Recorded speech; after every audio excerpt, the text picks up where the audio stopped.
All right, guys, we're going to get back on the body drop today. If you're new to the channel, welcome. If you are one of the 6 people that keep coming back for some unknown reason, thank you very much. It is greatly appreciated. And thank you for the kind words in the comments. I've never done this type of work, so it's nice to get that encouragement from you guys. I'm willing to make the mistakes and show them to you and let you learn from my mistakes so that you don't have to make the same mistakes. I'm only body dropping 1.5 inches, not a full body drop.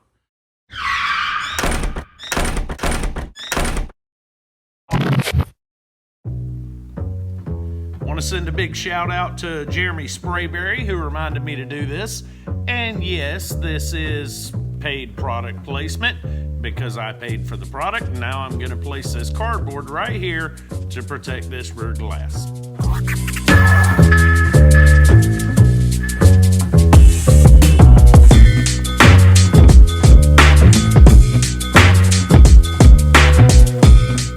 All right, let me show you this. Most of you might already know what it is. It is a sheet metal butt welding clamp. Stop! Look, I've been editing all day long, and every time I get to this point, I get bored. Why? Because it feels like I spend 20 minutes telling you about this thing. I saw it on Scraping Pavement. Rhodey was using it. I thought it was cool. I saw it on Trev's blog. Trev told me why I needed it, and when it comes down to it, you can't reach the center of the cab with a C-clamp, yet this is your friend. So let's go back to the body drop and skip the next 5 minutes worth of crap.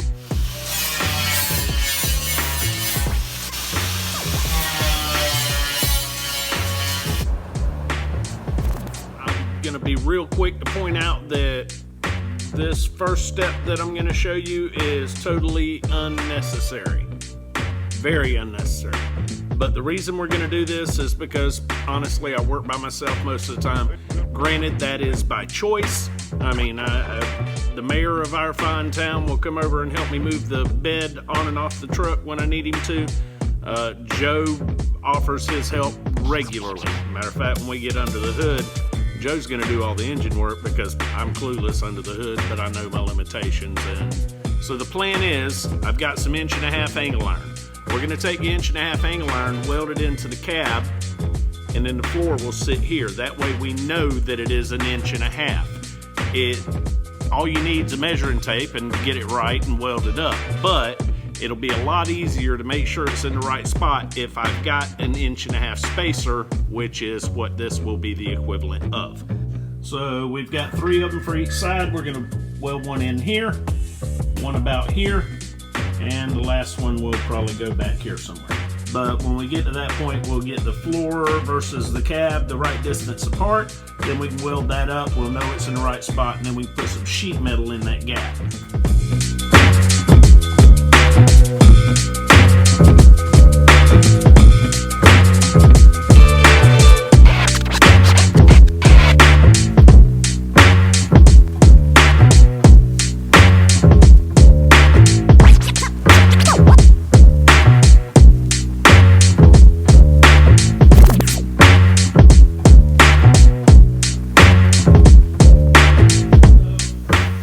Process of cutting out this area, I noticed that this was sticking out, and I was, that's still hot. I was just gonna go ahead and trim the edge of it off, but it fell over, and that's when I realized, hey, dumbass, you don't have a bolt in that body mount. And that right there, which by the way is very hot, which is not attached. That way the factory had a little bit of wiggle room and adjustment room right there. And that's where I screwed up this time. But we'll wait for this to cool down. And then we'll throw it back in the proper spot. Shoot, we might even put a bolt in it just to make sure it stays there. And then we'll move forward.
ain't Ron Covell. This ain't Fitzy's Fabrications. If you're here trying to learn how to weld something up properly, you on the wrong channel.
So everything we've done inside the cab to this point has been temporary. I know, right? Why is it temporary? Because the metal we're going to add to the cab to fill the gap between the floor and the firewall is going to go on the outside of the cab. So the whole purpose of putting the tabs in there and the angle iron and all that stuff was just to hold the floor and the cab straight where it needs to be so that nothing gets moved when we pull the cab off the truck. Pulling the cab off the truck's the only way to weld that up on the outside because the motor's in the way. We're gonna have to pick the cab up, slide the frame out from underneath it. But I've got limited space in this garage, and right now the bed sits where the cab needs to be. So I called up the mayor, said, hey, come help me move a bed. Be right there. So we got the bed put back on the frame. Now we can pick the cab up, slide the frame out from underneath it with the bed in place. As an added bonus, we now get to measure the body lines and make sure that the body lines are 1.5 inches apart. And while we're at it, let's go ahead and set a fender in place, take a look at what it's going to look like. With the fender in place, we see an instant problem. The tire is making contact with the fender. The bag of Saccharine is actually 3 foot in front of the truck. It's not sitting on the front of the truck, so that's irrelevant. But that leaves us with a couple of options. We can lift the front of the truck a grunt, get some clearance, or we can go with a lower profile tire. Or we might do both. But the fact of the matter is that we're nowhere near close to driving this truck, so we're going to deal with this later on in life. Yep, that's 1.5 inches. So, let's take a look at the body lines. Keep in mind that fender is not bolted into place. I think that's going to look all right.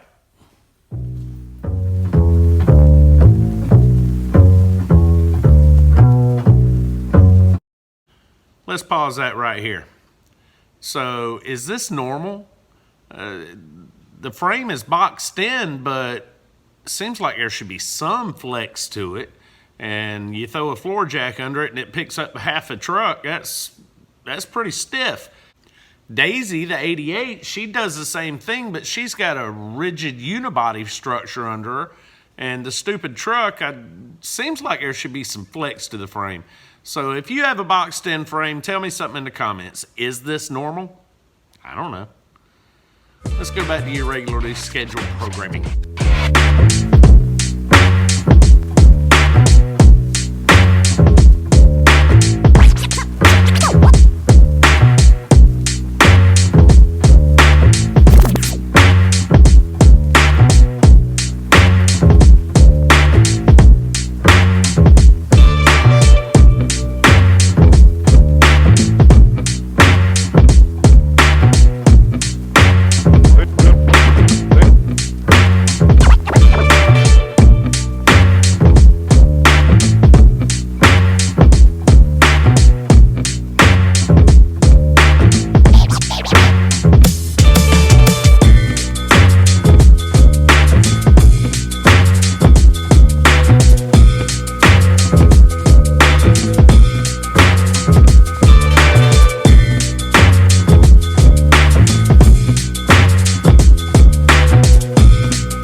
is no perfect, there's only good enough.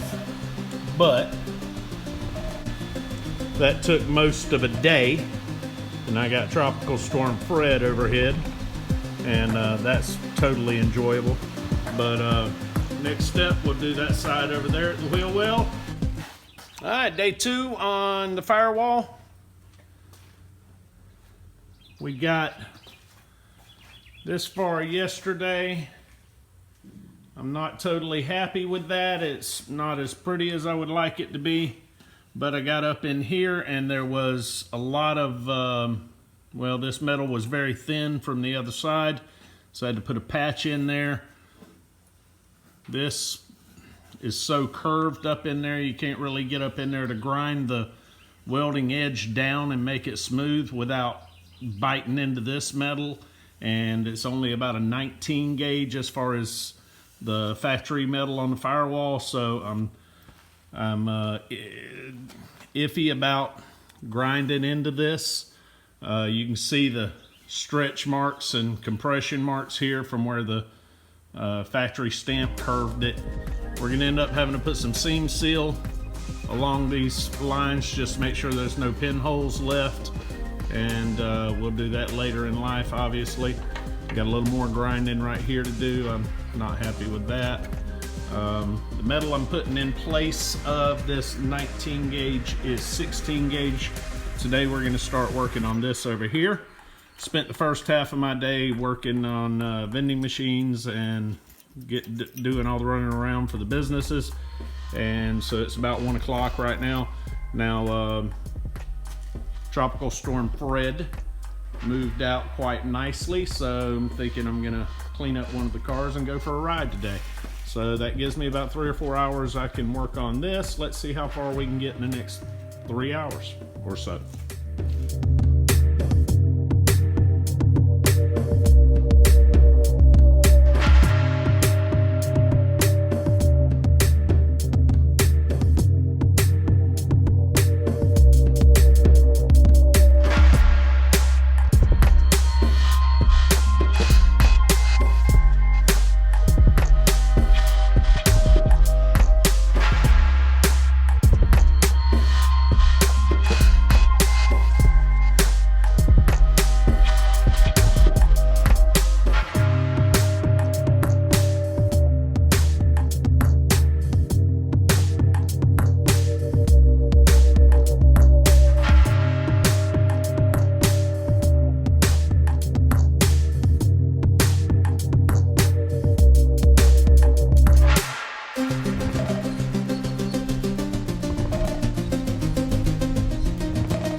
This is where we're at.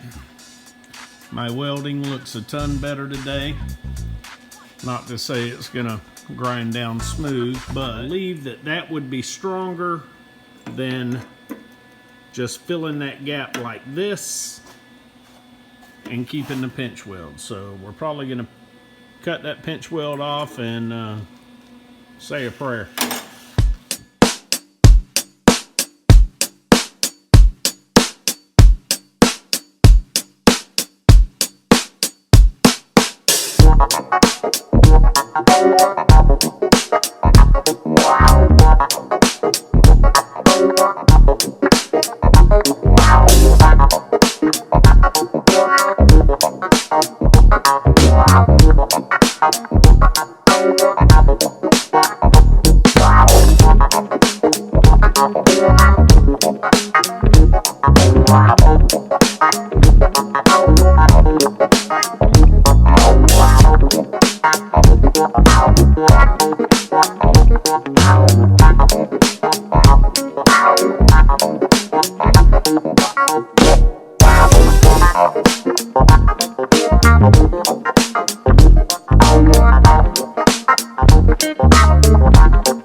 includes beating this piece of metal into submission. We're going to take this piece of metal and weld it in right here to stiffen this up so it stays where it needs to be. Because right now, if I beat on this up against this, it's going to move.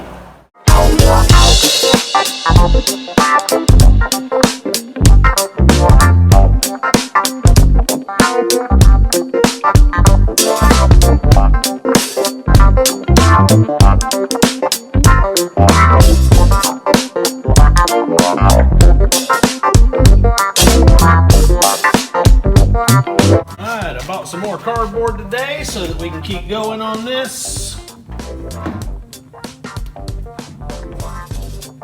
It's way more than we need, which is good. Get you out of the way.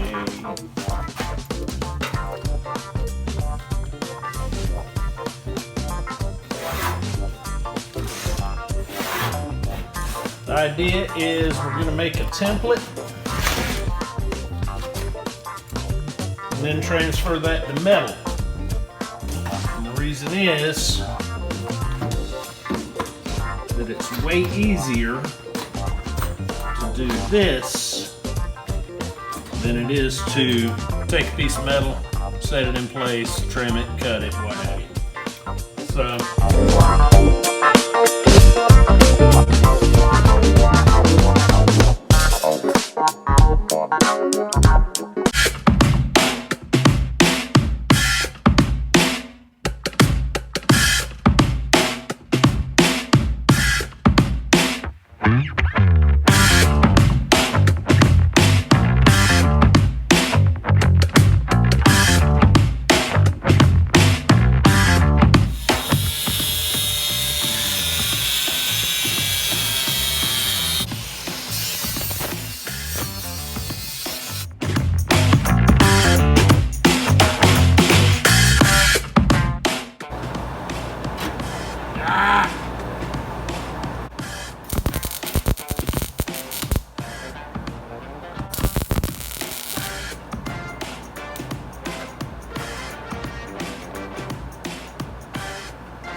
Alright, this area here is a lot thicker because it's multiple pieces of metal that are layered, so you can actually get a bead up in that area.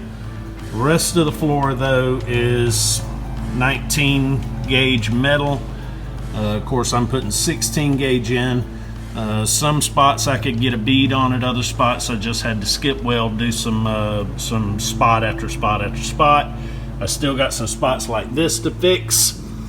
And of course, we gotta do something with this jacked up area down here. I got a plan, but we gotta fix that where I mangled everything up back here with the Sawzall. So we'll get to it. That is not was not put there by General Motors. That was put there by previous owners. That's a hole in the floor. We're gonna have to fix that.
just got to do that one more time. Well, I wish I was a better welder. Some of these welds look like the bottom side of a high school cafeteria table. But they do have full penetration, and that's what's important. Ha! That's what she said. I did clean up this edge right here. But down in here, whenever you try to get up in there with a flap disc, you're gonna end up grinding here and here, which is gonna thin that metal out. I'll take an ugly weld with the strength and integrity of that weld a lot quicker than I'll take the cosmetic look of a much smoother ground down weld that might weaken the floor pan or the metal that I added. We're gonna have to come in here and put some seam seal, make sure any pinholes are filled in. That's not a hole right there. And when we do that, maybe we can make it look a little better. It is the bottom of the truck, but I'd like it to look as nice as possible. Overall, I'm not unhappy with the additional metal and the way it came together. So we'll go from here. You still need to deal with the hole in the floor pan, but we'll do that in a separate video because this video is going to be long enough already. We've still got to finish the firewall. But I want to set the cab on the frame, make sure that there's enough clearance between the transmission hump and the transmission itself. Now, I had planned on this being a two-part series on the cab and then one on the bed, but that's not going to happen. Put the cab back on the frame and check the clearances, crawled up underneath it, and it turns out got a couple of issues I got to work out with. This wouldn't be an issue except for the fact that we are swapping out the 6-cylinder that was in this truck in exchange for an LT1 out of a 92 Corvette. So that's creating a couple of clearance issues that we're gonna have to deal with. So we'll finish this firewall after we deal with that. If you've sat through this whole damn video, please click something. Let the algorithm know that it apparently didn't suck. Of course, I doubt anybody sat through this whole damn thing. This is extremely long, but I'm not totally unhappy with it.